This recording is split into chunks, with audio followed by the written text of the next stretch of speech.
Стапувањето во сила на законот за јазици е последната шајка за погребување на АСНОМ, сметаат историчарите. Покрај тоа што е прекршена правната процедура, со ваквите одлуки се удира и по АСНОМ, каде македонскиот јазик е прогласен за службен јазик и се анулира државноправната одлука, били историчарката Наташа Котлар, која истакна дека со ваквите постапки како противправното донесување на законот за јазици, таа очекува дека е можно да се доведе до катарза во општеството. Целата наша природба се базира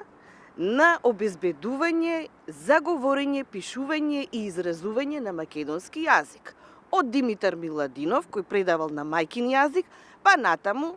со сите тешкоти во историскиот развој, меѓутоа, тоа си добива една своја афирмација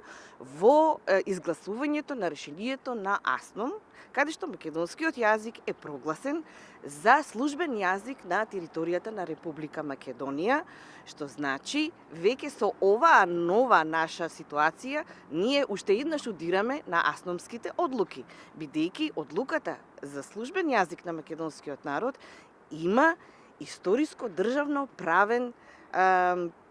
атрибут. Јазичарите децидни била дека одлуката е скандалозна и дека тие иако зборувале и упетувале апели да не се избрзува со овој закон, сепак власта останала глува. Научниот советник Александра Ѓуркова од Институтот за македонски јазик биле дека овој закон ќе има негативни последици во врска со статусот на македонскиот јазик во Македонија, но и посочи дека стапувањето во сила на законот за јазици е всушност кршење на Уставот на Република Македонија и дека највисоките правни инстанци, како Уставниот суд, мора да реагираат на оваа состојба на кршење на владењето на правото.